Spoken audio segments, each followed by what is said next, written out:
A porta da cozinha bateu com tanta força que o barro das paredes soltou poeira fina no ar quente da tarde. Mariana estava ali ajoelhada no chão de cimento queimado, limpando os cacos de uma tigela que havia escorregado de suas mãos trêmulas enquanto preparava o feijão.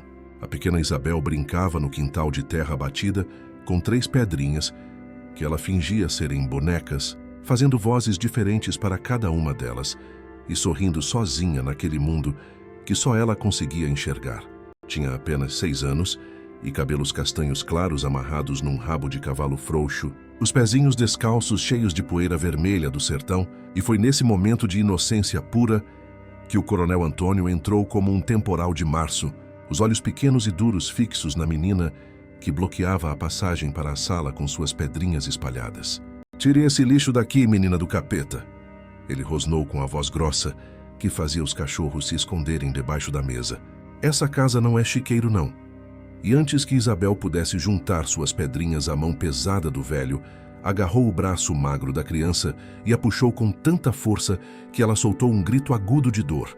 Mariana largou os cacos e correu, seus pés ainda molhados escorregando no cimento. "Não encosta nela!" ela gritou, se jogando entre o sogro e a filha, empurrando o peito largo do homem com as 2 mãos. Antônio recuou um passo apenas pela surpresa, mas logo seus olhos se estreitaram perigosos. "Oxente, agora tu manda em mim, cabra!" Ele cuspiu as palavras com raiva. Isabel se agarrou às pernas da mãe chorando baixinho, os dedinhos apertando o tecido fino da saia surrada de algodão. "Ela é só uma criança," Mariana disse, mantendo os braços abertos. "Deixa ela em paz." O coronel deu um passo à frente e dessa vez não hesitou. A mão aberta veio rápida e acertou o rosto de Mariana com um estalo que ecoou pela casa inteira. Ela cambaleou para o lado, mas não caiu, mordendo o lábio até sentir gosto de ferro na boca. Não ia dar a ele o gosto de ver suas lágrimas. Não na frente de Isabel. Do corredor apareceu Dona Lourdes, com um prato de bolo de milho na mão, os cabelos pintados de preto arrumados em coque alto. Ela olhou a cena com aquela expressão de tédio que Mariana conhecia bem demais. "Vai chorar agora, minha filha," Lourdes disse com voz arrastada, antes de dar uma garfada no bolo. Sempre se fazendo de mártir, sempre se jogando na frente como se fosse heroína. "Cansa, viu?" Ela mastigou devagar, olhando para Mariana como quem olha um bicho desinteressante. "Aquela menina também não presta para nada," puxou ao pai. Isabel soluçava agarrada na mãe, seu corpinho todo tremendo. "Deixa minha mãe." "Vó," ela conseguiu dizer com a voz fininha. "Por favor." Antônio riu, um som seco sem alegria. "Agora até a fedegosa tá querendo dar ordem." Ele tirou o cinto da calça com um movimento ensaiado, o couro velho e grosso, balançando no ar como uma cobra prestes a dar o bote. "Vou ensinar essa peste a respeitar os mais velhos." Mariana puxou Isabel para trás de si, sentindo o corpo pequeno da filha colado nas suas costas. "Bate em mim, então," ela disse, erguendo o queixo mesmo com as pernas bambas. Mas nela não. O cinto veio com um assobio cortando o ar e acertou as costas de Mariana em cheio, o couro mordendo a pele através da blusa fina. Ela apertou os dentes com tanta força que sentiu a mandíbula estalar. Não ia gritar de jeito nenhum. O segundo golpe veio mais forte ainda, abrindo a pele e fazendo sangue manchar o tecido azul desbotado. Isabel gritava atrás dela, implorando para parar. Mas Mariana mantinha os braços abertos, formando uma barreira. Seus joelhos começaram a fraquejar no terceiro golpe, mas ela não caiu. Se inscreva no nosso canal para acompanhar mais histórias que tocam o coração. Dona Lourdes disse do corredor como se falasse do tempo. "Para de fazer escândalo, Mariana. Tu tá estragando meu bolo com esse chororô todo." Ela lambeu o garfo e continuou comendo. "Sempre foi dramática demais. Desde o dia que meu filho trouxe tu pra cá já sabia que ia dar trabalho." O cinto desceu mais uma vez, e dessa vez Mariana caiu de joelhos, o rosto batendo no chão frio. Isabel se ajoelhou ao lado dela, tentando levantar a mãe com suas mãozinhas fracas. "Mamãe, levanta!" Ela chorava sem parar. "Por favor, mamãe." Antônio cuspiu no chão ao lado de Mariana. "Assim que tu aprende teu lugar, cabra atrevida," ele disse, guardando o cinto. "Na próxima vez não vou ter pena, não." Lourdes já estava voltando para a sala. "Limpa esse sangue do chão antes dos vizinhos chegarem para o terço. Não quero que vejam essa pouca vergonha." ela disse por cima do ombro. E bota aquela menina para dormir cedo. Não aguento mais ela chorando, que nem bezerro desmamado. A porta da frente bateu quando os dois saíram, deixando mãe e filha sozinhas no meio da cozinha. O silêncio pesado só quebrado pelos soluços de Isabel. Mariana se forçou a sentar, mesmo com as costas latejando em fogo. Puxou a filha para um abraço apertado. Tá tudo bem. Meu amor, ela sussurrou na orelhinha pequena. Mamãe tá aqui. Ninguém vai te machucar. Mas enquanto dizia isso, sentiu algo mudar dentro dela. Não era só dor física que ardia no corpo. Era raiva, uma raiva antiga e profunda, que vinha crescendo há anos sendo pisoteada naquela casa. Nas noites seguintes ao espancamento, Mariana mal conseguia se mover. Cada movimento das costas era uma lembrança crua do couro do cinto. Ela fazia as tarefas da casa devagar, cozinhando, limpando, lavando roupa no tanque do quintal sob o sol que rachava a terra. Isabel não saía do lado dela, seguindo a mãe de cômodo em cômodo, com medo de ficar sozinha. Mamãe, a gente pode ir embora daqui? A menina perguntou uma noite, enquanto se enroscava no colchão fino que dividiam no quartinho dos fundos. Pode não, minha filha, Mariana respondeu, passando a mão nos cabelos da criança. Mais um dia a gente vai. Isabel acenou com a cabeça e apertou contra o peito a boneca de pano que Mariana havia costurado de retalhos velhos. A Ritinha disse que quando eu crescer a gente pode morar numa casa só nossa. Ela falou da boneca, com um quintal grande cheio de flor. Mariana sentiu o coração apertar. Sua filha de 6 anos já sonhava com fuga quando deveria estar pensando em brincadeiras e doces. Vai ter sim, ela prometeu mesmo sem saber como. Vai ter um quintal tão grande que tu vai poder plantar tudo o que quiser. O coronel Antônio andava pela casa como dono de tudo e de todos. O peito estufado, cumprimentando os vizinhos na porta com voz alta e risada falsa. Ele era respeitado na comunidade. Um homem de posses, dono de terras e gado. Todo mundo baixava a cabeça quando ele passava. As mulheres da igreja comentavam entre si como Dona Lourdes tinha sorte de ter um marido tão trabalhador e provedor. Se soubessem o que acontecia entre aquelas paredes, Lourdes era pior à sua maneira. A língua afiada cortava mais fundo que qualquer cinto. Ela passava por Mariana na cozinha e soltava. Pelo menos tenta fazer essa comida prestar. Menina, ou então, teu vestido tá imundo. Vai se arrumar que tá parecendo mendiga. Quando Mariana dava comida para Isabel primeiro, Lourdes revirava os olhos. Continua mimando essa menina. Vai ver no que dá. Vai criar outra inútil igual tu. Mariana mordia a língua até sangrar. Cada insulto, cada humilhação ela guardava dentro do peito como brasas acesas. Não respondia mais porque aprendeu que discussão desperdiçava energia. E energia ela precisava guardar para algo maior. Uma noite, enquanto Isabel dormia, com a bochecha encostada na boneca Ritinha, Mariana ficou olhando as rachaduras no teto do quarto. A lua entrando pela janela sem cortina iluminava as paredes descascadas. E foi ali naquele silêncio que ela começou a pensar em vingança. Não o tipo que vem com grito e briga, não era sair correndo porta afora, esperando que sentissem culpa depois. O coronel e Dona Lourdes não conheciam culpa. Eles só entendiam poder. Se Mariana quisesse destruir, eles teriam que acertar onde doía de verdade, no orgulho, na reputação, na imagem que construíram de família perfeita. Antônio se gabava do respeito que tinha no povoado, de como todos o viam como homem justo e trabalhador. Lourdes se pavoneava nas missas de domingo com seus vestidos engomados e seu coque perfeito. Participava de todas as novenas, recebia as mulheres em casa para o terço semanal. Sua casa era exemplo de ordem e devoção. Ou era isso que todos pensavam? Reputação era o oxigênio deles. Sem ela morreriam sufocados. E seria exatamente ali que Mariana iria apertar. Mas primeiro precisava se curar. Todas as noites depois que Isabel dormia, ela ia para o banheiro minúsculo e molhava um pano na água da bica. Passava devagar nas feridas das costas. Às vezes pegava um fiozinho de babosa do pé que crescia no quintal e passava na pele aberta. Ela olhava seu reflexo no espelho quebrado, pendurado na parede. Via os olhos fundos, os ombros caídos. Mas também via algo novo brilhando lá no fundo. Fogo. Um fogo que não era de dor, mas de propósito. Semanas se passaram e a vida na casa seguiu como se nada tivesse acontecido. Antônio e Lourdes riam mais alto durante o jantar. Recebiam visitas, exibiam a casa limpa, a comida farta, a vida organizada. Eles achavam que o silêncio de Mariana era rendição. Não sabiam que era estratégia. Que ela começou a anotar tudo num caderno velho, que encontrou esquecido no armário da cozinha. Escondia ele debaixo do colchão, e todas as noites, quando tinha certeza que todos dormiam, ela acendia uma vela e escrevia. Anotava cada insulto, cada tapa. Cada vez que Isabel foi empurrada, xingada, deixada sem comer, escrevia as datas, os horários, as palavras exatas que eles usavam. Não sabia ainda o que faria com aquilo, mas sabia que era importante. Era prova, era verdade documentada, era arma. Isabel viu ela escrevendo uma noite e perguntou baixinho: "O que é isso, mamãe? É dever de casa?" Mariana sorriu de leve. "É sim, filha, é um dever muito importante", não disse. Que era dever de sobrevivência. Não disse que estava construindo a queda dos próprios sogros palavra por palavra. O momento de virada veio 2 meses depois.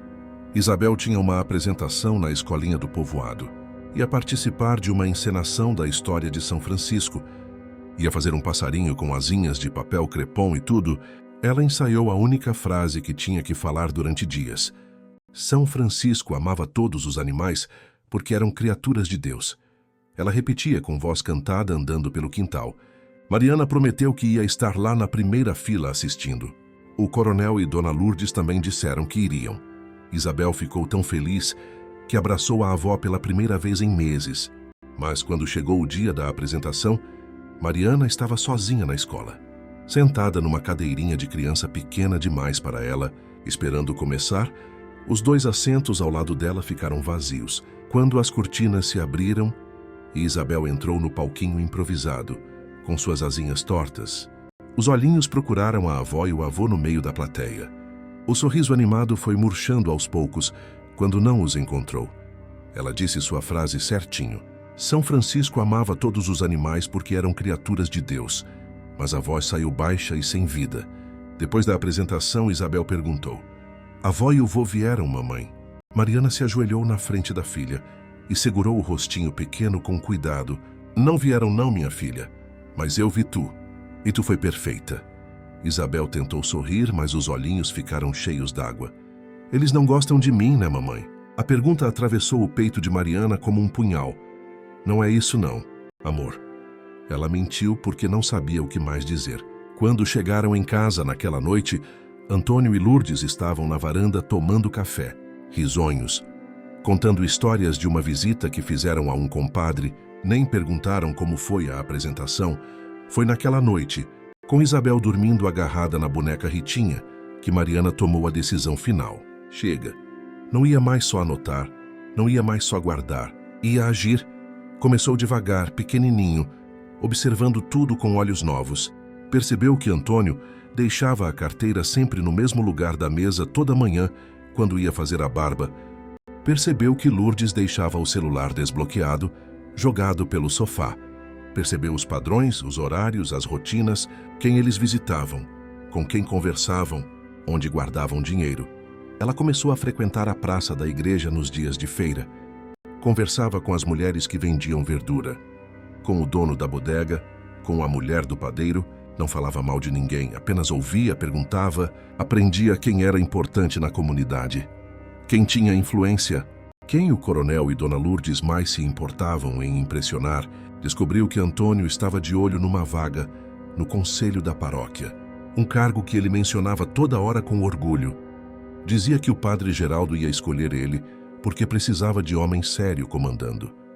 Descobriu que Lourdes ia sediar a próxima reunião das filhas de Maria na casa dela, que ela já estava há semanas planejando tudo, escolhendo toalha de mesa, fazendo listas de doces, tudo para impressionar as outras mulheres e mostrar que ela era a anfitriã perfeita. Eram esses os tronos deles, e Mariana ia desmontar os 2 tijolo por tijolo, numa quinta-feira de manhã, quando Antônio saiu para o curral e Lourdes foi fazer compra na cidade. Mariana pegou o caderno debaixo do colchão e começou a passar as anotações a limpo. Escreveu cartas detalhadas, mas sem assinar nome. Contou tudo: os espancamentos, os xingamentos, a criança deixada com fome, A neta tratada como lixo, a nora usada como escrava, escreveu com letra caprichada, sem raiva, apenas com fatos e datas. Cada carta foi colocada num envelope pardo, que ela comprou escondido com o dinheiro que juntava de centavos esquecidos. Ela saiu de madrugada, antes do sol nascer, e começou a distribuir os envelopes. Deslizou um por debaixo da porta do padre Geraldo, deixou outro no balcão da bodega, onde os homens se reuniam para conversar. Colocou um na sacola da mulher que coordenava as filhas de Maria. Outro foi parar na casa do presidente da Associação de Moradores. As cartas chegaram como fantasmas, silenciosas e anônimas, mas com o peso da verdade. A mudança não veio de uma vez. Foi aos poucos, como veneno lento. Primeiro foi o dono da bodega, que não cumprimentou Antônio com o mesmo entusiasmo de sempre. Depois foi a mulher da farmácia, que virou a cara quando viu Lourdes entrando. Pequenas coisas, pequenos sinais, sussurros que começaram a circular pelas ruas de terra batida do povoado. Antônio notou, mas não entendeu. O povo tá esquisito. Ele reclamou uma noite no jantar. Tá todo mundo com inveja de mim. Lourdes também sentiu a diferença. As mulheres não paravam mais para conversar com ela depois da missa. Os sorrisos ficaram mais curtos, mais falsos. Deve ser fofoca de gente sem o que fazer, ela disse. Mas a voz tinha uma pontinha de preocupação. Então veio o golpe final. Mariana soube pelo padeiro que o padre Geraldo ia anunciar o novo membro do conselho da paróquia no domingo, e no sábado à noite ela pegou o último envelope, o mais detalhado de todos, com fotos que ela havia tirado escondido, imagens das costas de Isabel, com manchas roxas de quando Antônio a empurrou contra a parede, foto do próprio rosto de Mariana com o lábio rachado, foto das roupas rasgadas. Cada imagem tinha uma legenda escrita à mão. Esta é a família que vocês admiram. O envelope chegou às mãos do padre Geraldo na manhã de sábado. Ele leu, releu, e no domingo, quando subiu no púlpito para anunciar o novo conselheiro, em vez de dizer o nome de Antônio, como todos esperavam, ele anunciou outro homem.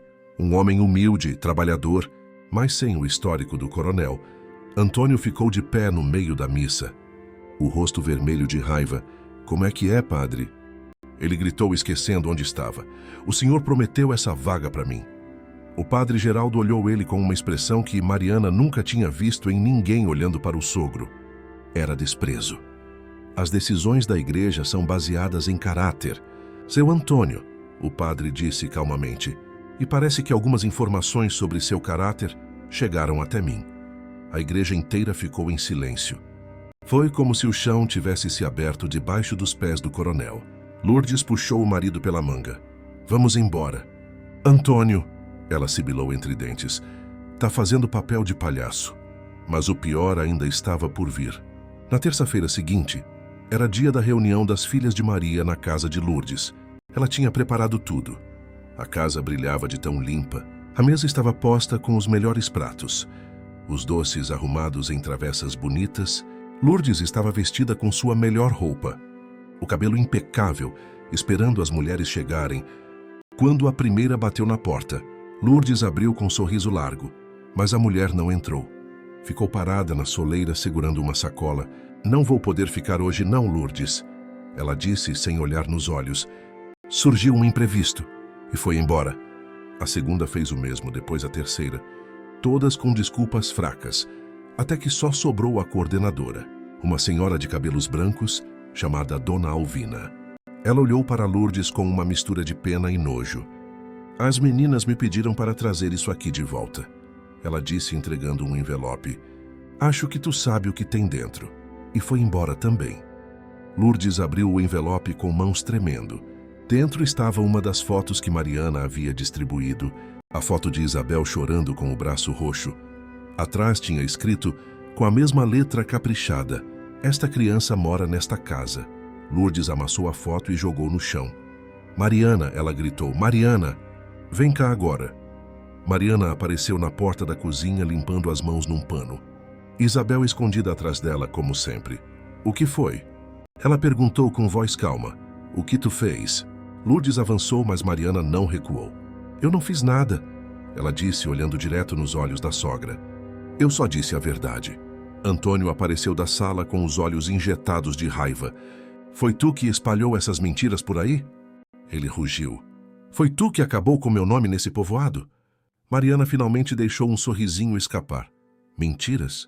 Ela repetiu. Tu chama de mentira os vergões que tu deixou nas minhas costas? Os hematomas que tu deixou no braço da tua própria neta? Antônio cerrou os punhos, mas não deu nenhum passo à frente. Pela primeira vez ele hesitou. Ninguém vai acreditar em ti, ele disse. Mas a voz saiu sem convicção.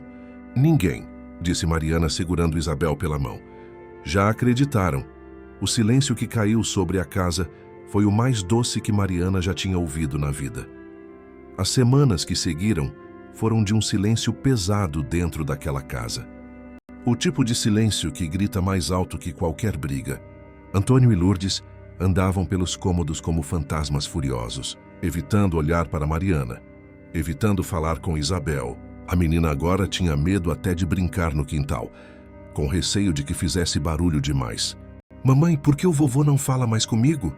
Isabel perguntou uma tarde, enquanto ajudava a mãe a estender roupa no varal. O sol forte do meio-dia batendo nas trouxas de pano molhado, Mariana parou com um lençol nas mãos e olhou para a filha.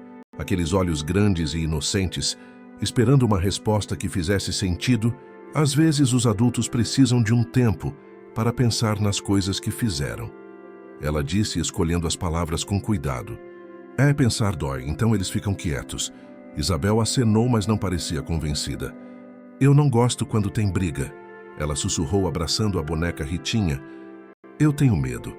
Mariana largou o lençol e se ajoelhou ali mesmo na terra quente. Puxou a filha para perto. Eu sei que tu tem medo, meu amor. Mas eu prometo que não vai acontecer nada de ruim com a gente. A mamãe não vai deixar. Mas por dentro ela sabia que a tempestade ainda não tinha passado. Era só o olho do furacão. Aquela calmaria enganosa antes do caos voltar. A reputação do coronel Antônio no povoado estava em frangalhos. Os homens que antes tiravam o chapéu para cumprimentá-lo, agora desviavam o olhar quando ele passava na rua. A bodega, que antes era seu ponto de encontro para jogar dominó e falar de política, virou território hostil. Uma tarde ele entrou e o silêncio caiu sobre as mesas como um pano mortuário. E aí, coronel? O dono tentou manter a normalidade, mas a voz saiu falsa. Vai querer o de sempre? Antônio sentou na mesa do canto onde sempre se sentava, mas ninguém veio se juntar a ele. Os outros homens ficaram nas suas mesas conversando baixo, lançando olhares de lado.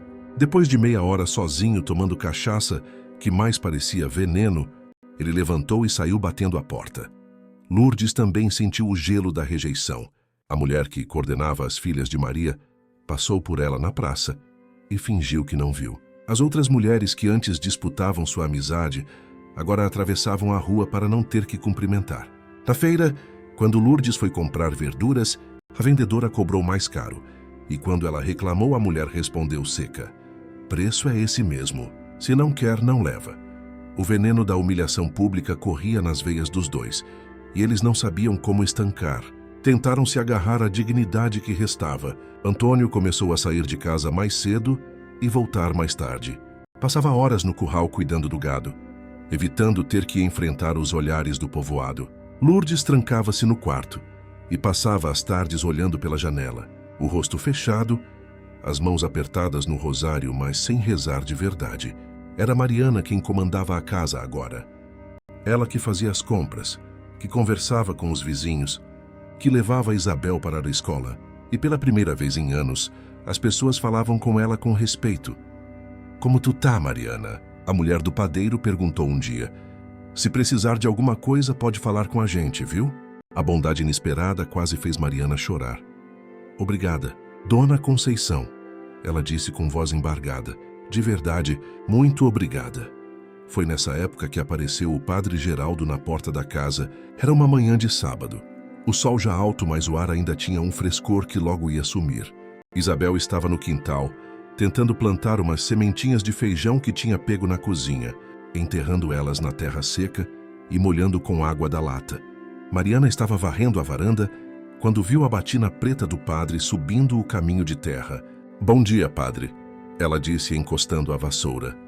Bom dia, minha filha, padre Geraldo respondeu, tirando o chapéu de palha. Posso entrar? Preciso conversar contigo. Eles se sentaram na mesinha da cozinha, Mariana serviu café preto e um pedaço de bolo de fubá que tinha sobrado do café da manhã. O padre tomou um gole devagar, os olhos cansados, mas gentis. Vim aqui porque recebi tuas cartas, ele começou. E também porque andei conversando com algumas pessoas do povoado. Mariana sentiu o estômago apertar. Eu não queria causar problema, padre, ela disse baixinho. Eu só queria que alguém soubesse a verdade. Ele acenou com a cabeça. E fizeste bem, minha filha. O que estava acontecendo aqui dentro era pecado grande. Deus não gosta de ver seus filhos sofrendo nas mãos de quem deveria proteger. Ele tomou mais um gole de café, mas agora tu precisa pensar no próximo passo. Não dá para continuar morando aqui nessas condições. Mariana olhou para as próprias mãos. As unhas curtas e limpas, as palmas calejadas de tanto trabalho. Eu não tenho para onde ir, padre, ela admitiu. Não tenho família aqui, não tenho dinheiro guardado. Se eu sair dessa casa, vou ficar na rua com minha filha. Padre Geraldo suspirou fundo. Eu imaginei que fosse esse o caso, ele disse. Por isso vim te trazer uma proposta. Ele explicou que a paróquia tinha uma casinha pequena nos fundos da igreja. Era usada para guardar as coisas das festas, mas estava vazia agora. Tu pode morar lá por uns tempos, ele ofereceu. Não é nada de luxo, é só 2 quartinhos e um banheiro. Mas é teu se tu quiser, sem pagar aluguel, já é tu se organizar. Mariana sentiu as lágrimas virem sem pedir licença. Padre, eu não sei como agradecer, ela conseguiu dizer. Não precisa agradecer, não, ele disse colocando a mão enrugada sobre a dela. Tu foi corajosa de expor o que estava errado. Agora a gente precisa te ajudar a recomeçar. É obrigação da comunidade cuidar dos seus. Ele tomou o último gole de café e se levantou. Mas tem uma coisa, ele disse ficando sério. Antes de tu sair daqui, precisa ter uma conversa com o coronel e a dona Lourdes. Precisa deixar claro que tu não vai mais aceitar esse tratamento. E que se eles tentarem alguma coisa contigo, ou com a menina, o povoado inteiro vai saber. Mariana engoliu seco. A ideia de confrontar os dois de frente fazia suas mãos suarem frio, mas ela acenou. Eu vou fazer isso, ela prometeu. Quando o padre foi embora, Mariana ficou ali sentada na cozinha por um longo tempo, ouvindo os sons da casa, o relógio de parede tic-taqueando, Isabel cantarolando lá fora. O barulho distante de Antônio batendo alguma coisa no curral. Ela sabia que a conversa que o padre sugeriu ia ser o momento mais difícil de todos, mas também sabia que era necessário. Não podia simplesmente sumir no meio da noite. Precisava olhar nos olhos deles e dizer que estava partindo, que estava levando Isabel, que estava tirando deles o único poder que restava, o poder do medo. Naquela noite, durante o jantar, um jantar silencioso onde só se ouvia o barulho dos talheres no prato, Mariana respirou fundo e falou: eu vou embora dessa casa. As palavras caíram na mesa como pedras jogadas na água parada. Antônio parou de mastigar. Lourdes ergueu os olhos do prato. Isabel apertou a mão da mãe por baixo da mesa. Como é que é? Antônio disse devagar. Tu vai para onde? Tu não tem nada, não tem ninguém. A voz dele tentava ser ameaçadora, mas saiu apenas cansada. Vou morar na casa da paróquia. Mariana respondeu mantendo a voz firme, mesmo com o coração batendo descompassado. O padre Geraldo ofereceu um lugar para mim e para Isabel. Lourdes soltou uma risada amarga. Ah, então agora tu é protegida da igreja, é? Que bonito, minha filha, que bonito. Ela disse com veneno. Vai viver de esmola agora. Vai criar tua filha como pedinte. Mariana se levantou, a cadeira raspando no chão. É melhor criar ela como pedinte do que criar ela apanhando. Ela disse olhando direto para a sogra. Melhor pedir ajuda do que engolir humilhação todo santo dia. Antônio bateu a mão na mesa fazendo os pratos pularem. Tu não vai levar minha neta para lugar nenhum, ele gritou. Essa menina fica aqui. Foi aí que Mariana sentiu toda a raiva acumulada de anos subir pela garganta. Tua neta? Ela quase riu. Tu nunca tratou ela como neta. Tu sempre tratou ela como estorvo, como lixo, e agora quer fingir que se importa? Ela pegou Isabel pela mão e a puxou para perto. A gente vai embora amanhã cedo, e se vocês tentarem impedir, se vocês botarem um dedo em cima de mim ou dela, eu juro que vou na delegacia de Pesqueira e vou contar tudo de novo. Só que dessa vez com boletim de ocorrência. O silêncio voltou, mas era diferente agora. Não era o silêncio do medo, era o silêncio da derrota. Antônio e Lourdes sabiam que tinham perdido, que não tinham mais controle, que a mulher que passaram anos quebrando tinha se juntado de novo e estava de pé na frente deles, mais forte do que nunca. Vai, Lourdes disse finalmente, a voz baixa e cheia de amargura. Vai e não volta nunca mais. Não quero ver tua cara aqui de novo. Mariana acenou. Não se preocupe, ela disse. Vocês não vão ver mesmo. Naquela noite, ela e Isabel arrumaram as poucas coisas que tinham numa sacola de pano. Eram só algumas roupas, a boneca Ritinha, o caderno de anotações que Mariana guardava como tesouro, uma foto velha do falecido marido de Mariana, pai de Isabel, que tinha morrido num acidente de moto quando a menina tinha apenas 2 anos. A gente vai ser feliz na casa nova, mamãe? Isabel perguntou enquanto dobrava suas blusas pequenas. Vai sim, meu amor, Mariana prometeu. Vai ser diferente, vai ser nosso. Elas dormiram juntas naquela última noite, abraçadas no colchão fino, ouvindo os grilos cantarem lá fora e os cachorros latindo ao longe, quando o sol ainda nem tinha nascido direito. Mariana acordou Isabel com cuidado. Vem, filha. É hora de ir. Elas vestiram as melhores roupas que tinham. Pegaram a sacola e saíram pela porta dos fundos sem fazer barulho. A casa ainda dormia ou fingia que dormia. Mariana olhou uma última vez para trás, para aquelas paredes que guardam tanta dor, tanto sofrimento, e sentiu não tristeza, mas alívio. Um alívio tão grande que chegava a doer. Caminharam pela estrada de terra ainda vazia, só elas duas, e os primeiros raios de sol pintando o céu de laranja e rosa. Isabel segurava a mão da mãe com força, os pezinhos levantando poeirinha vermelha a cada passo. Mamãe, olha que bonito. Ela apontou para o céu. Parece que o mundo está pegando fogo. Mariana sorriu. É o mundo novo começando, ela disse. A casa da paróquia era mesmo pequena. 2 quartos minúsculos, uma cozinha que mal cabia um fogão, um banheiro com chuveiro frio, mas tinha uma porta que fechava, janelas que deixavam o vento entrar, e ninguém ali dentro ia gritar, ia bater, ia humilhar.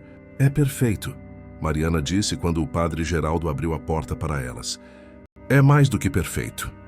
Nos dias seguintes, algumas mulheres do povoado apareceram com presentes. Dona Conceição trouxe um jogo de panelas usadas, mas limpinhas. Outra mulher trouxe lençóis e toalhas. Outra trouxe um saco de arroz e feijão. É para ajudar vocês a começar, elas diziam com sorrisos tímidos. Qualquer coisa que precisar é só chamar. Mariana chorava de gratidão cada vez que alguém batia na porta com mais alguma coisa. Percebia agora que existia bondade no mundo, que nem todo mundo era como Antônio e Lourdes, que havia gente disposta a estender a mão sem pedir nada em troca. Isabel se adaptou rápido. Ela arrumou o quartinho dela do jeito que queria, pendurou desenhos que fez na escola nas paredes, colocou a boneca Ritinha sentada na janela, como se ela estivesse tomando conta. A Ritinha disse que gostou daqui. Isabel contou para a mãe uma noite. Ela disse que aqui a gente pode ser feliz. Mariana abraçou a filha apertado. A Ritinha está certíssima, mas a paz durou pouco. Uma semana depois de se mudarem, Antônio apareceu. Era fim de tarde, e Mariana estava cozinhando feijão no fogareiro quando ouviu a batida forte na porta. O coração disparou. Ela sabia quem era mesmo antes de abrir. O que o senhor quer? Ela perguntou, mantendo a porta entreaberta. Antônio estava diferente, mais velho de repente. Os ombros curvados, o rosto cheio de rugas que ela não lembrava de ter visto antes. Vim buscar a menina, ele disse. Ela é minha neta. Tem que voltar para casa. Mariana sentiu a raiva voltar. Não vai não, ela disse firme. Isabel fica comigo. E o senhor não tem mais poder nenhum sobre a gente. Ele deu um passo à frente, mas Mariana não recuou. Tu destruiu minha vida, ele disse, e pela primeira vez a voz dele rachou. Todo mundo no povoado me trata como lixo agora. Tudo por tua causa. Teve que usar toda a força para não rir na cara dele. Por minha causa. Ela repetiu incrédula. Eu só contei a verdade. Se o senhor está sendo tratado como lixo, é porque o senhor se comportou como lixo. As mãos dele tremeram. Ela viu ele queria bater. O instinto estava ali, mas não podia. Não com metade do povoado sabendo quem ele era de verdade. Sai daqui, Mariana disse, e não volta mais. Se eu ver o senhor perto dessa casa de novo, eu grito tão alto que a cidade inteira vai ouvir. Antônio ficou parado ali por mais um momento, olhando para ela com um misto de raiva e algo que parecia desespero. Depois virou as costas e foi embora mancando, mais velho e menor a cada passo. Mariana fechou a porta e encostou nela respirando fundo. As mãos tremendo de adrenalina, tinha vencido de novo, mas sabia que a guerra ainda não tinha terminado de verdade. Que enquanto Antônio e Lourdes tivessem fôlego, eles iam tentar de alguma forma retomar o controle. O padre veio visitá-las no dia seguinte. Ele trazia notícias. O coronel anda dizendo por aí que tu sequestrou a neta dele, ele contou com preocupação. Ele está tentando virar a história, dizendo que tu é uma mãe irresponsável que está usando a menina para vingar. Mariana sentiu o sangue gelar. Ele pode fazer isso? Ela perguntou. Ele pode pegar Isabel de mim? O padre suspirou. Ele pode tentar, admitiu. Mas vai ser difícil depois de tudo que veio à tona, ainda mais com a comunidade do teu lado. Ele fez uma pausa. Mas eu vim aqui porque acho que tu precisa tomar uma providência legal. Ir no fórum de pesqueira, falar com a Defensoria Pública, garantir tua guarda oficial da menina. A ideia de ter que ir no fórum, de ter que contar tudo de novo para estranhos de terno, fazia Mariana querer desistir. Mas olhou para Isabel brincando no chão com suas pedrinhas e soube que não tinha escolha.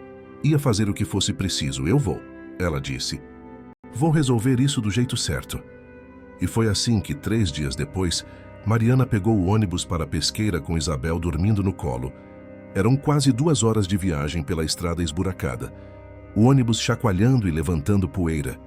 Outras mulheres com sacolas de feira. Homens voltando do trabalho. Crianças chorando de cansaço. Quando chegaram no fórum à tarde, já estava caindo. O prédio velho de 2 andares pintado de amarelo desbotado. Mariana subiu os degraus com Isabel pela mão. Sentindo-se pequena e perdida naquele lugar, cheio de gente séria andando rápido com pastas debaixo do braço. Conseguiu falar com uma defensora pública, uma mulher jovem de óculos e cabelo preso. Doutora Flávia era o nome dela. Conta pra mim o que aconteceu. Ela pediu pegando uma caneta e Mariana contou tudo de novo, desde o primeiro tapa, passando pelo cinto, pelos xingamentos, pela humilhação, até a fuga e as ameaças recentes. Doutora Flávia ouvia fazendo anotações, às vezes franzindo a testa, às vezes balançando a cabeça. Tu fizeste a coisa certa em sair de lá, ela disse quando Mariana terminou. Eu vou te ajudar a formalizar a guarda da tua filha. Vamos entrar com um pedido de medida protetiva também, para que teu sogro não possa se aproximar de vocês. Pela primeira vez em muito tempo, Mariana sentiu que tinha alguém realmente do lado dela, alguém com poder de verdade, alguém que podia colocar no papel o que era certo. Voltaram para o povoado quando já era noite. O céu escuro sem lua, só as estrelas brilhando feito diamantes espalhados. Isabel dormia pesada no colo da mãe, exausta da viagem. Quando desceram do ônibus e começaram a caminhar pela rua até a casinha da paróquia, Mariana viu uma figura parada na frente da porta. O coração acelerou, mas quando chegou mais perto, viu que era Dona Conceição, a mulher do padeiro. Mariana, graças a Deus, ela disse aliviada. Eu estava te esperando, precisava te avisar uma coisa. Ela contou que Lourdes tinha passado o dia indo de casa em casa, falando mal de Mariana, dizendo que ela era louca, que tinha roubado a neta, que era uma mãe desnaturada. Algumas mulheres acreditaram. Dona Conceição admitiu. Não vou mentir. Tem gente que está falando mal de ti agora. Mariana sentiu o cansaço pesar nos ombros. Eu devia imaginar, ela sussurrou. Eles não vão descansar até me destruir, assim como eu destruí eles. Dona Conceição pegou nas mãos dela. Não, ela disse com firmeza. Tu não destruiu ninguém. Tu só mostrou quem eles sempre foram. E quanto às mulheres que estão acreditando nas mentiras da Lourdes, deixa comigo. Eu vou conversar com elas, vou contar a verdade. Naquela noite, depois de colocar Isabel para dormir, Mariana sentou na beirada da cama e olhou pela janela para o céu estrelado. Estava cansada, tão cansada que doía até os ossos, mas não podia parar agora. A luta estava longe de acabar. Antônio e Lourdes iam continuar tentando. Iam espalhar mentiras. Iam tentar usar qualquer brecha para retomar o controle. Ela precisava ser mais forte, mais esperta, mais resiliente do que eles. Pegou o caderno velho, aquele que tinha todas as anotações, e começou a escrever de novo. Dessa vez não era sobre o passado, era sobre o futuro, sobre os próximos passos, sobre como proteger Isabel, sobre como construir uma vida nova de verdade. Nós vamos conseguir, ela escreveu na última linha. Não importa o que tentem fazer, nós vamos conseguir. Os meses seguintes foram uma mistura de recomeço e batalha constante. Mariana conseguiu um trabalho na casa de Dona Neném, uma senhora viúva que morava do outro lado do povoado. Ela limpava a casa 3 vezes por semana e ganhava R$ 50 por dia. Era pouco, mas era dela. Dinheiro que ninguém podia tirar ou controlar. Pela primeira vez na vida tinha um salário, por menor que fosse. E isso significava liberdade. Isabel estava melhor na escola. A professora, Dona Socorro, chamou Mariana um dia para conversar. Sua filha está mais alegre, ela disse com um sorriso gentil. Antes ela era tão quietinha, agora está brincando com as outras crianças. Tá rindo. Mariana sentiu o peito apertar de emoção boa. É porque a gente está em paz agora, ela explicou. Isabel não precisa mais ter medo o tempo todo. Mas a paz era frágil. Antônio não desistiu. Ele começou a aparecer na escola nos horários de saída. Ficava do outro lado da rua olhando para Isabel. Não chegava perto, porque o padre Geraldo tinha avisado metade do povoado para ficar de olho, mas a presença dele ali era uma ameaça silenciosa. Um lembrete de que ele não tinha esquecido. Mariana foi reclamar na escola e Dona Socorro prometeu avisar se ele tentasse qualquer coisa. Pode deixar, Mariana, ela disse. Aqui dentro da escola ninguém encosta na sua filha. Lourdes também continuava sua campanha de difamação. Ela ia nas casas das mulheres mais velhas, aquelas que ainda tinham visão antiga de mundo, e plantava dúvidas. Será que a Mariana não está inventando tudo isso? Ela sussurrava tomando café na sala de Dona Albertina. Será que ela não quer ficar com a herança quando a gente morrer? Algumas mulheres acreditavam, ou fingiam acreditar, porque tinham medo de contrariar a esposa do coronel. Outras defendiam Mariana. A gente viu as fotos. Lourdes, Dona Conceição disse numa dessas conversas. A gente viu os hematomas. Não tem como inventar isso. O povoado estava dividido. Havia os que ficaram do lado de Mariana e os que ficaram do lado dos sogros. Encontros na praça viraram campos minados. Você nunca sabia se a pessoa que ia cumprimentar era amiga ou inimiga. Foi nessa época que aconteceu algo que mudou tudo. Era uma terça-feira de tarde. Mariana estava na casa de Dona Neném passando roupa, quando Isabel apareceu correndo. O rostinho vermelho de tanto chorar, a blusa rasgada. Mamãe, ela gritou antes mesmo de chegar. Mamãe, me ajuda. Mariana largou o ferro e correu para a filha. O que foi? O que aconteceu? Ela perguntou ajoelhando e verificando se a menina estava machucada. Isabel soluçava tanto que mal conseguia falar. A avó, ela foi na escola, conseguiu dizer entre os soluços. Ela disse para a Dona Socorro que ia me buscar. Disse que tu tinha dado permissão. O sangue de Mariana gelou. E a Dona Socorro deixou? Ela perguntou, já sentindo a raiva subir. Quase. Isabel respondeu, limpando as lágrimas com as costas da mão. Mas eu gritei. Eu disse que não queria ir. E a Dona Socorro ficou desconfiada e mandou a avó embora, mas ela ficou muito brava, mamãe. Ela disse coisas feias. Mariana abraçou a filha com força, sentindo o corpinho pequeno tremer. Que coisas ela disse? Ela precisava saber. Isabel fungou.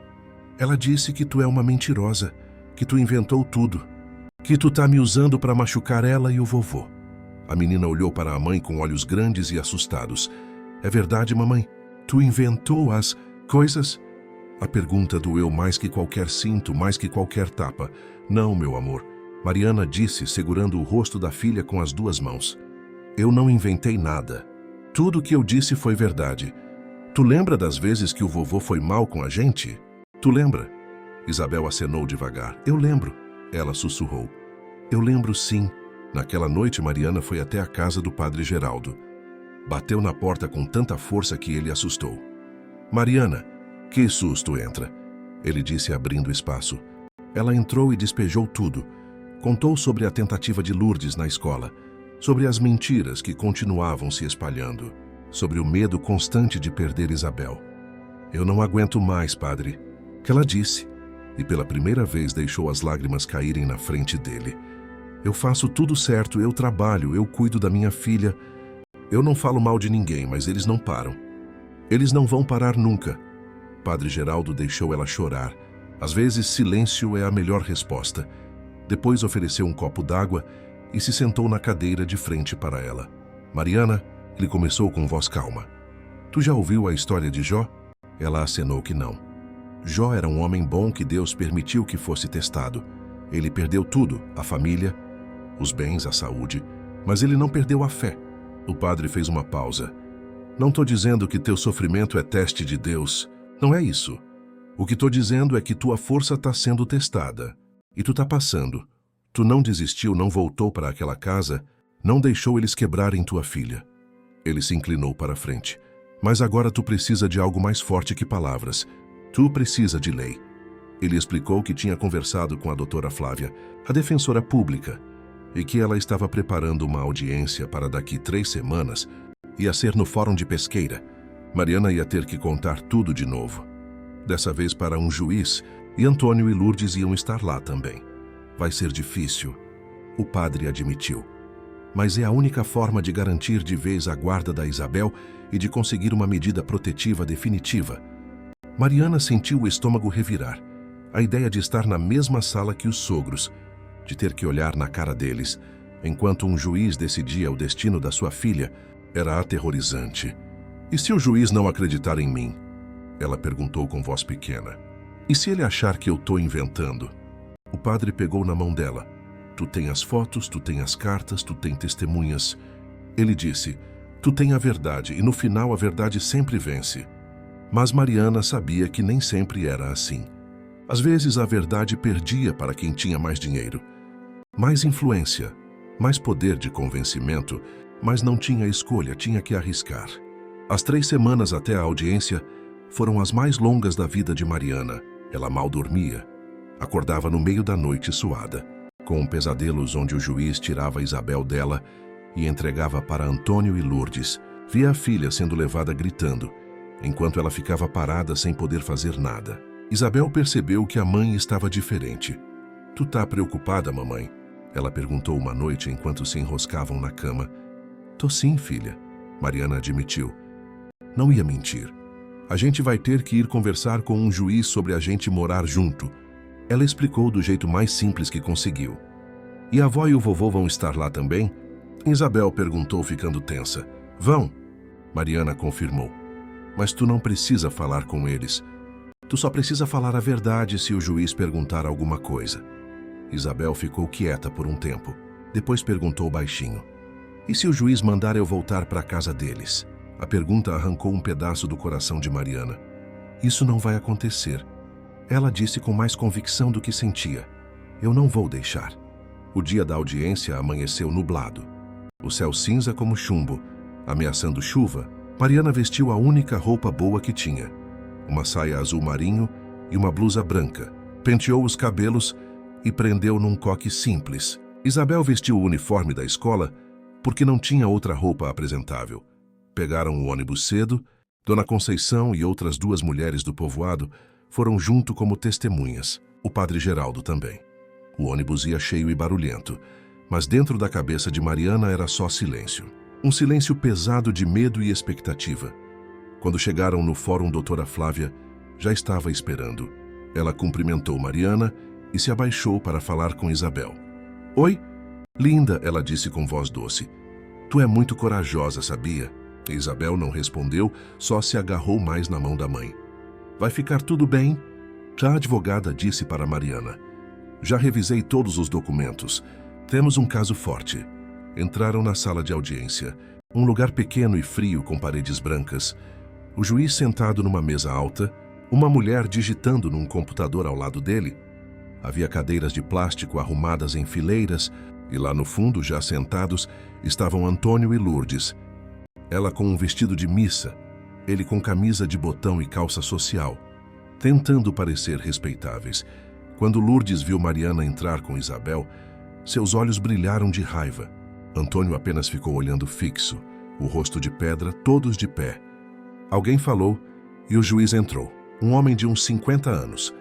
Cabelos grisalhos, óculos pequenos, expressão séria. Ele se sentou, olhou os papéis na frente dele e começou. Estamos aqui para tratar do pedido de guarda definitiva da menor Isabel, filha de Mariana e neta de Antônio e Lourdes. Ele falou com voz monótona. Vou ouvir primeiro a requerente, depois os requeridos, depois as testemunhas. Doutora Flávia levantou. Excelência, gostaria de iniciar apresentando as provas que fundamentam o pedido. Ela começou a mostrar as fotos, as cartas, os relatos escritos, explicou em detalhes o histórico de abusos. Mariana viu Lourdes revirar os olhos, viu Antônio apertar os punhos. O juiz olhava tudo em silêncio, às vezes franzindo a testa, às vezes fazendo anotações. Dona Mariana, ele chamou depois que doutora Flávia terminou. A senhora pode me contar com suas próprias palavras o que aconteceu? Mariana se levantou, as pernas bambas, a garganta seca. Começou devagar, contando do primeiro tapa, do cinto, dos xingamentos, da forma como tratavam Isabel. Foi ficando mais forte conforme falava, a voz mais firme, porque era a verdade, e a verdade tinha poder próprio. Quando ela contou sobre o dia que levou as chicotadas para proteger a filha, viu a digitadora parar de escrever por um segundo. Os olhos marejados. E como a senhora se sente morando longe dos seus sogros agora? O juiz perguntou. Eu me sinto livre. Mariana respondeu sem hesitar. Pela primeira vez na vida, eu e minha filha podemos respirar. O juiz acenou e chamou Antônio. Senhor Antônio, o que o senhor tem a dizer sobre essas acusações? Antônio se levantou, ajeitou a camisa e começou sua versão. Excelência, tudo isso é mentira. Eu nunca encostei um dedo nessa mulher. Nunca maltratei minha neta. Ele falou com voz pausada, tentando parecer digno. A Mariana sempre foi problemática. Sempre inventou coisas. Ela quer é dar golpe na gente. Ficar com nossa casa quando a gente morrer. Mariana sentiu a raiva ferver, mas doutora Flávia tocou seu braço. Calma, ela sussurrou. Lourdes também falou. Derramou lágrimas falsas. Disse que só queriam o bem da neta. Que Mariana estava alienando a criança, usando jargões que alguém devia ter ensinado para ela. Mas o juiz não parecia convencido. Ele chamou as testemunhas uma por uma. Dona Conceição contou sobre o dia que viu Mariana com o lábio rachado, sobre as vezes que ouviu gritos vindos da casa. O padre Geraldo contou sobre as cartas anônimas, sobre como a comunidade reagiu quando descobriu a verdade. A professora Dona Socorro, que também foi chamada, contou sobre a mudança em Isabel. Antes ela era apagada, assustada, ela disse. Agora é uma criança normal, que brinca, que ri. E então o juiz chamou Isabel. Filha, eu preciso fazer umas perguntinhas para você, pode ser? Ele disse com voz gentil. Isabel olhou para a mãe pedindo permissão com os olhos. Mariana acenou. A menina se levantou e foi até perto do juiz, os pezinhos mal tocando o chão. Tu gosta de morar com a tua mãe? Tali perguntou. Gosto. Isabel respondeu baixinho. Por quê? Ele continuou. Isabel pensou um pouquinho. Depois disse. Porque lá ninguém grita comigo, ninguém me machuca. Ela olhou para os avós do outro lado da sala. Aqui eu posso brincar sem ter medo. O juiz acenou. E tu tem medo dos teus avós? Ele perguntou direto. Isabel não respondeu com palavras. Apenas acenou com a cabeça. Foi o suficiente. O juiz dispensou ela e pediu um intervalo. Vou analisar tudo o que ouvi aqui e darei minha decisão em 15 minutos. Ele disse e saiu da sala. Foram os 15 minutos mais longos da vida de Mariana. Ela ficou sentada na cadeira dura de plástico, as mãos entrelaçadas no colo tão apertadas que os dedos ficaram brancos. Isabel sentada ao lado, encostada nela, Dona Conceição e o padre Geraldo sentados atrás, dando apoio silencioso. Do outro lado, Antônio e Lourdes conversavam baixo com raiva no olhar. Quando o juiz voltou, todos se levantaram de novo. Ele se sentou, colocou os óculos, olhou os papéis mais uma vez e começou a ler a decisão. Diante de todo o exposto, das provas apresentadas, dos depoimentos colhidos, fica evidente que a menor Isabel sofreu maus tratos enquanto residia com os avós. Ele falou com voz clara. As fotografias, os relatos, as testemunhas Tudo corrobora a versão da mãe. Mariana sentiu o coração disparar. Portanto, defiro o pedido de guarda definitiva em favor de Mariana. O juiz continuou. E concedo medida protetiva, determinando que os avós mantenham distância mínima de 200 metros da criança e da mãe, sob pena de prisão. Ele bateu o martelo. Está encerrada a audiência. Mariana não segurou. As lágrimas vieram em torrente. Ela puxou Isabel para um abraço tão apertado que a menina quase não conseguia respirar. A gente ganhou. Ela sussurrou. A gente ganhou. Minha filha. Doutora Flávia sorriu. Parabéns. Mariana, ela disse. Tu foi muito corajosa. Dona Conceição e o padre Geraldo vieram abraçar também. Era um amontoado de gente chorando e rindo ao mesmo tempo. Do outro lado da sala, Antônio saiu batendo os pés. Lourdes o seguiu chorando lágrimas reais dessa vez. Lágrimas de derrota. Ninguém foi atrás, ninguém se importou. Na volta para o povoado, o ônibus parecia mais leve. O céu tinha aberto e um sol forte brilhava secando a terra. Isabel dormiu no colo da mãe, um sorriso pequeno no rosto.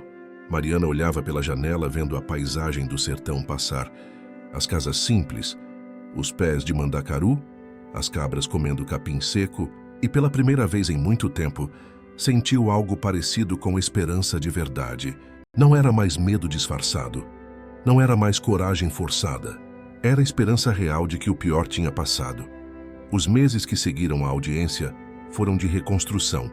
Mariana aumentou suas horas de trabalho na casa de Dona Neném e conseguiu mais 2 casas para limpar durante a semana. O dinheiro ainda era apertado, mas dava para pagar as contas básicas.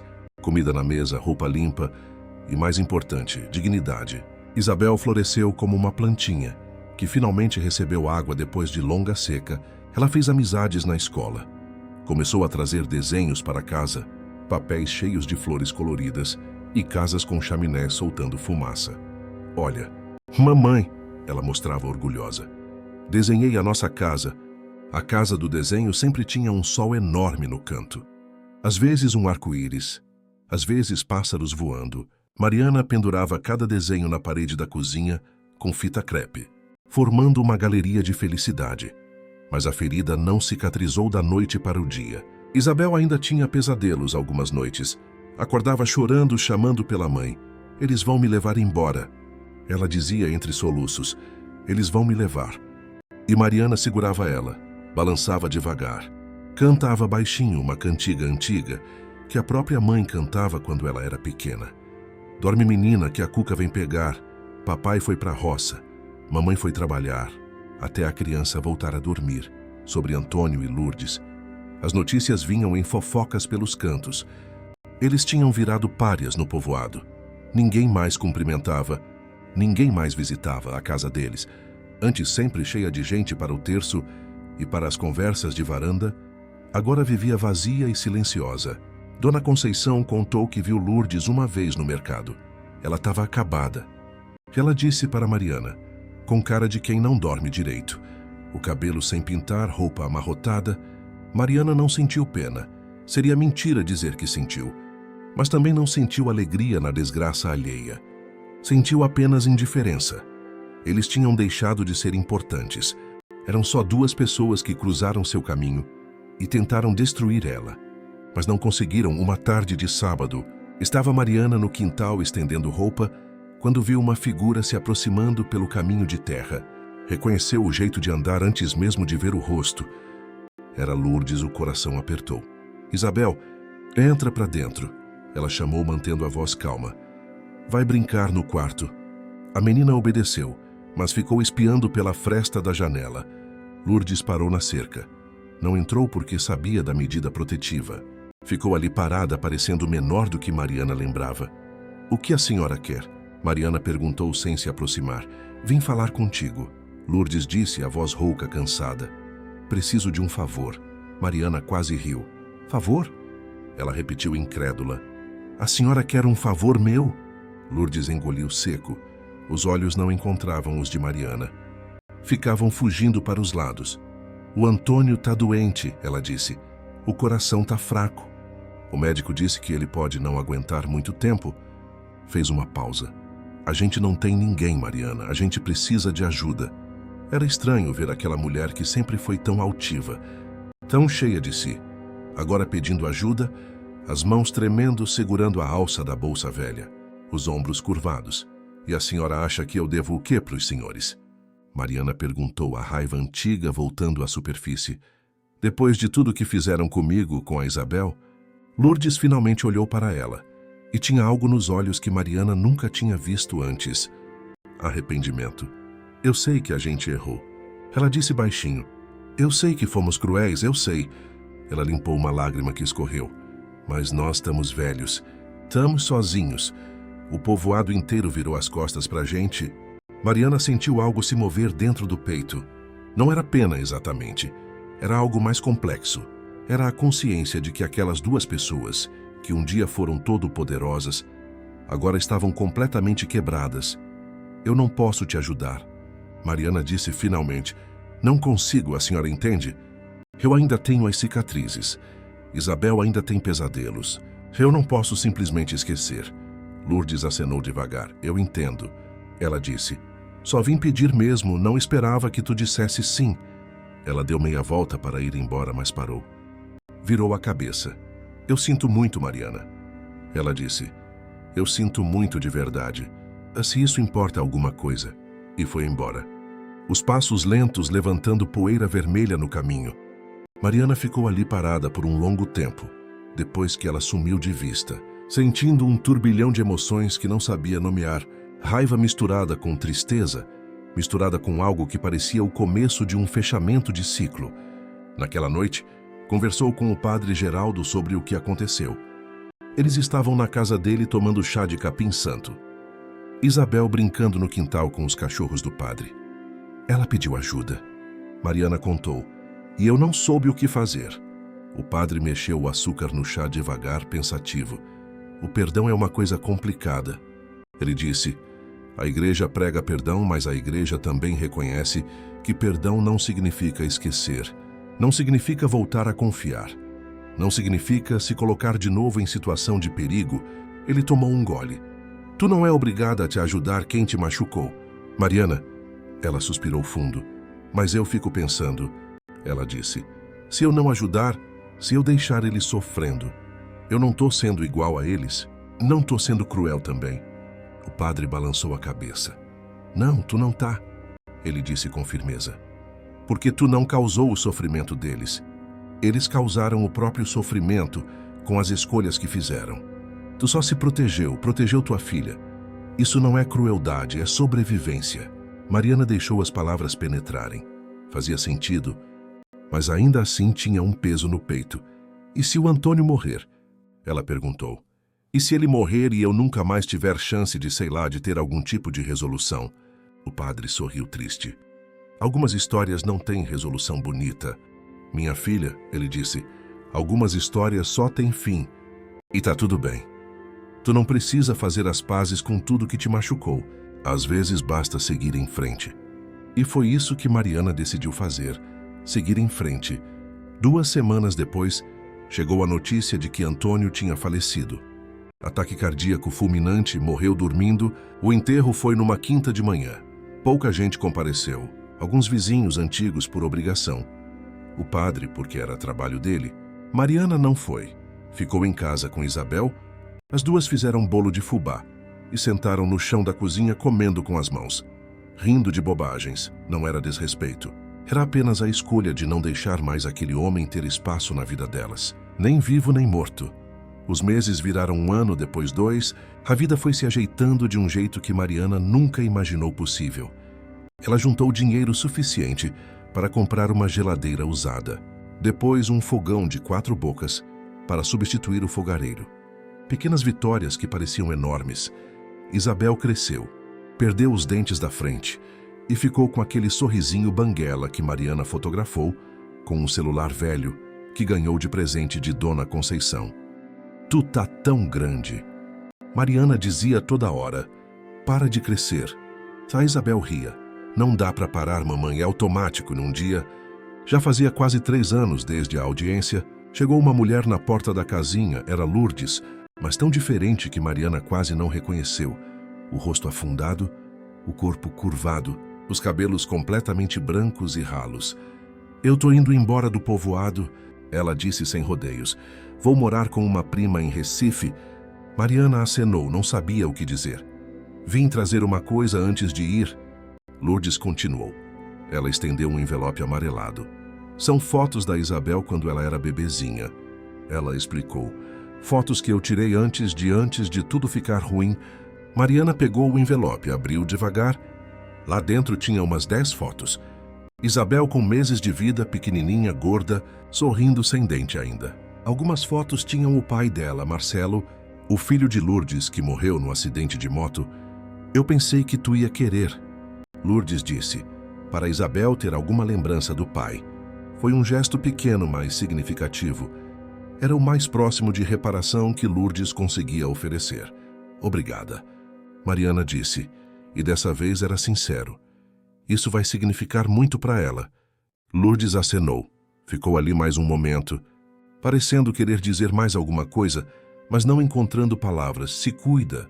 Mariana, ela disse finalmente, tu é uma mulher forte, mais forte do que eu jamais fui. E foi embora pela última vez. Mariana olhou as fotos sozinha, antes de mostrar para Isabel. Viu o marido morto sorrindo nas imagens. Tão jovem, tão cheio de vida. Lembrou do amor que teve por ele. Breve, mas real. E lembrou também que foi dele que veio Isabel. A melhor coisa que já aconteceu na vida dela. Mostrou as fotos para a filha naquela noite. Olha quem é. Ela disse apontando. Esse aqui é teu pai. Isabel pegou as fotos com cuidado, como quem pega algo sagrado. Estudou cada uma em silêncio. Ele era bonito, ela disse finalmente. Era igual a tu. Mariana disse sorrindo. Tu tem o sorriso dele, sabia? Isabel passou o dedo na fotografia. Eu queria ter conhecido ele, ela disse com voz pequena. Ele ia gostar de tu, Mariana garantiu. Ia te amar muito. Elas colocaram as fotos num álbum improvisado que fizeram com papel cartão e fita adesiva. Foi um momento de cura que Mariana não esperava. Um jeito de honrar o passado, sem deixar ele envenenar o presente. Os anos continuaram passando. Isabel entrou na adolescência, virou uma moça bonita e inteligente. Sempre primeira da turma, sempre com planos e sonhos. Eu vou fazer faculdade, mamãe, ela dizia. Vou ser advogada para ajudar mulheres que passam pelo que a gente passou. Mariana sentia o peito estufar de orgulho. Tu vai conseguir, ela dizia. Tu vai conseguir tudo o que quiser. A casinha da paróquia virou lar de verdade. Elas plantaram flores no quintal, jiboias que subiam pela cerca, rosas que perfumavam as tardes. Tinham uma mesa de jantar agora, de madeira simples, mas bonita, onde comiam juntas toda a noite conversando sobre o dia, sobre planos, sobre a vida. Mariana nunca ficou rica. Continuou limpando casas, mas era trabalho honesto, que pagava as contas e permitia que Isabel estudasse. Algumas das mulheres que ela ajudou através da sua história começaram a procurá-la. Mariana, eu estou passando por uma situação parecida, uma falou. Tu pode me orientar? E Mariana orientava, contava o que aprendeu, indicava a defensoria pública, oferecia apoio. Sem perceber, tinha virado uma espécie de referência na comunidade. A mulher que enfrentou, que denunciou, que venceu. O padre Geraldo sempre dizia, tu é inspiração, Mariana. E ela respondia, eu só fiz o que precisava ser feito. Numa noite especial, Isabel, já com 15 anos, elas estavam sentadas no degrau da porta, olhando as estrelas que brilhavam fortes no céu limpo do sertão. Mamãe, Isabel disse, tu se arrepende de alguma coisa? Mariana pensou bastante antes de responder. Eu me arrependo de ter demorado tanto para reagir. Ela disse honesta. Eu me arrependo de ter deixado tu ver tanta coisa ruim. Isabel encostou a cabeça no ombro da mãe. Mas tu me salvou, ela disse. Tu me tirou de lá, tu lutou por mim. Isso é o que importa. Mariana abraçou a filha. E faria tudo de novo, ela disse. 1000 vezes se fosse preciso. O céu estava particularmente bonito naquela noite. Milhões de estrelas parecendo diamantes, jogados numa toalha preta. Sabe o que eu penso quando olho para o céu assim? Isabel perguntou. O quê? Mariana quis saber. Eu penso que cada estrela é uma chance de recomeço. Isabel disse. E que não importa quão escuro fica, Sempre tem luz em algum lugar. Mariana sorriu. Sua filha tinha virado uma sábia sem ela perceber. Tu é muito esperta, ela disse. Esperta e corajosa, igualzinha à mãe. Isabel riu. Acho que a coragem a gente puxou uma da outra. Elas ficaram ali até tarde. Só olhando o céu, não precisava de mais nada. A presença uma da outra era suficiente. E Mariana pensou em tudo que tinha acontecido. Nos espancamentos, nas humilhações, na fuga, na luta, na vitória, e percebeu que cada cicatriz no corpo e na alma tinha valido a pena, porque levou ela até ali, até aquele momento de paz sentada com sua filha, sob o céu estrelado do sertão. Livre, inteira, viva. A vingança que ela planejou anos atrás não foi com gritos ou violência, foi com verdade e persistência. Foi desmontando tijolo por tijolo o império de mentiras que Antônio e Lourdes construíram. Foi mostrando para todos quem eles realmente eram por trás da fachada de família respeitável. E no fim eles perderam tudo. A reputação, o respeito, a influência, a própria dignidade. Não porque Mariana foi cruel, mas porque colheram o que plantaram. Eles semearam dor e colheram solidão. Semearam medo e colheram rejeição. Semearam crueldade e colheram desprezo. Enquanto isso, Mariana semeou coragem e colheu respeito. Semeou amor e colheu lealdade. Semeou verdade e colheu liberdade. Passaram-se 15 anos desde aquele domingo fatídico, quando tudo começou. Isabel agora era uma moça de 21 anos, formada em Direito, trabalhando na Defensoria Pública da região, ajudando outras mulheres em situações de violência doméstica. Mariana ainda limpava casas, mas agora por escolha, não por necessidade. Tinha juntado dinheiro suficiente para comprar um terreno pequeno, onde construiu uma casa de 2 quartos, simples mas dela, com um quintal grande cheio de flores como tinha prometido para Isabel quando ela era pequena. Num sábado de manhã, dia de festa junina no povoado, mãe e filha estavam na cozinha preparando canjica quando bateram na porta. Era uma mulher jovem. Não devia ter mais que 25 anos, com um bebê no colo e um olho roxo mal escondido pela maquiagem. A senhora é a dona Mariana? Ela perguntou com voz trêmula. Sou eu. Mariana respondeu. Pode entrar. A mulher entrou e desabou. Contou uma história familiar. Marido violento, família que não acreditava. Medo de denunciar, medo de perder o filho. Mariana ouviu tudo. Serviu café, pegou o bebê no colo para a moça poder respirar. Então falou. Eu vou te ajudar, ela disse. Mas primeiro tu precisa entender uma coisa. Ninguém pode te salvar se tu não quiser ser salva. Eu posso te mostrar o caminho, mas quem tem que andar é tu. A mulher acenou limpando as lágrimas. Eu quero sair dessa situação, ela disse. Mas não sei como. Isabel se aproximou. Eu sou advogada, ela disse gentil. Posso te ajudar com a parte legal. Medida protetiva, pedido de divórcio, o que for preciso. A mulher olhou para as duas, mãe e filha, e viu ali um exemplo vivo de que era possível vencer. Era possível sobreviver. Era possível reconstruir. Muito obrigada, ela sussurrou. Muito obrigada mesmo. Depois que a moça foi embora com uma sacola cheia de roupas de bebê que Mariana tinha guardado e com um papel contendo todos os endereços e telefones importantes, Isabel abraçou a mãe. Tu salvou mais uma, ela disse. Não, Mariana corrigiu. Ela que vai se salvar. A gente só mostrou o caminho. Elas voltaram para a cozinha onde a canjica estava no fogo borbulhando. O cheiro doce de milho e leite de coco enchendo a casa. Sabe o que eu estava pensando? Isabel disse, mexendo a panela. O quê? Mariana perguntou, cortando o coco. Eu estava pensando que se aquele domingo não tivesse acontecido, se tu não tivesse tomado aquela surra me protegendo, talvez a gente não tivesse chegado até aqui. Ela fez uma pausa. É estranho dizer isso, mas eu sou grata pela dor que a gente passou porque ela nos fez fortes. Mariana parou de cortar e olhou para a filha. Via nela não só a menina assustada de 6 anos, que se escondia atrás das pernas dela, mas uma mulher incrível, corajosa, cheia de compaixão. Eu também sou grata, ela disse, porque me deu essa vida, me deu propósito. A festa junina estava linda naquela tarde. Bandeirinhas coloridas penduradas entre os postes, barraquinhas vendendo pamonha e bolo de milho, fogueira grande no meio da praça. Sanfoneiro tocando forró, Mariana e Isabel foram juntas, braço dado, e todo mundo cumprimentava. Dona Mariana, que bom ver a senhora. Isabel, como tu tá bonita. Elas dançaram, comeram, riram, aproveitaram a vida que construíram com sangue, suor e lágrimas. Quando o sol começou a se pôr pintando o céu de laranja e roxo, Isabel subiu no palanque onde tinha um microfone. Gente, posso falar uma coisa? Ela pediu. O sanfoneiro parou de tocar. As pessoas se viraram para ouvir. Eu só queria agradecer. Isabel começou, a voz clara e forte. Agradecer a essa comunidade que acolheu eu e minha mãe quando a gente mais precisou. Agradecer ao Padre Geraldo que nos deu um teto, a Dona Conceição que nos deu comida, a Dona Socorro que me ensinou a ler, a todas as pessoas que não viraram as costas para a gente. Ela procurou Mariana na multidão com os olhos. Encontrou ela ali na frente, sorrindo com lágrimas escorrendo.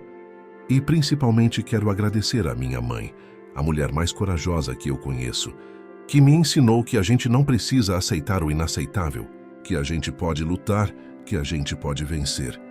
A praça inteira aplaudiu. Mariana enxugou as lágrimas rindo. Era tanta emoção que não cabia no peito. Depois da festa, elas voltaram para casa caminhando devagar pela estrada de terra, a lua cheia iluminando o caminho. Obrigada por ter me envergonhado na frente de todo mundo. Mariana brincou. De nada. Isabel respondeu rindo. Tinha que ser dito. Chegaram em casa cansadas, mas felizes. Sentaram na varanda olhando a noite quieta do sertão. E Mariana pensou que se pudesse voltar no tempo, se pudesse falar com aquela mulher quebrada, ajoelhada no chão da cozinha, levando chicotadas, ela diria: aguenta mais um pouco, dói agora, mas vai passar. E do outro lado da dor tem vida. Tem liberdade, tem amor. Aguenta que vale a pena. Olhou para Isabel, que tinha adormecido na cadeira de balanço, a cabeça caída para o lado, a respiração tranquila, e sentiu gratidão imensa por aquela menina que virou mulher, por aquela casa que virou lar, por aquela vida que quase não aconteceu, mas aconteceu contra todas as probabilidades. Se inscrevam no canal para acompanhar mais histórias de superação e coragem e contem nos comentários de onde vocês estão assistindo. Onde quer que seja, saibam que sempre há esperança, sempre há recomeço, sempre há um caminho para a luz, mesmo quando tudo parece escuro. A história de Mariana e Isabel é prova disso. Fim da história. E assim termina a jornada de uma mãe que transformou dor em força, humilhação em dignidade e medo em coragem, que ensinou à filha que ninguém tem o direito de quebrar nossa alma, que mostrou para o mundo que vingança não precisa ser violenta para ser justa. Às vezes vingança é simplesmente sobreviver, prosperar e viver bem, apesar de todos os esforços daqueles que tentaram nos destruir, que a verdade sempre encontra seu caminho, que a comunidade tem poder de transformar vidas quando escolhe o lado certo, que cada cicatriz conta uma história de batalha e cada batalha vencida nos deixa mais fortes, que o amor entre mãe e filha é capaz de resistir a qualquer tempestade e que no finalzinho mesmo, quando olhamos para trás e vemos todo o caminho percorrido, percebemos que valeu cada lágrima, cada dor, cada momento de medo, porque nos trouxe até aqui, até este momento de paz, de liberdade, de vida plena. E isso não tem preço, isso ninguém pode tirar.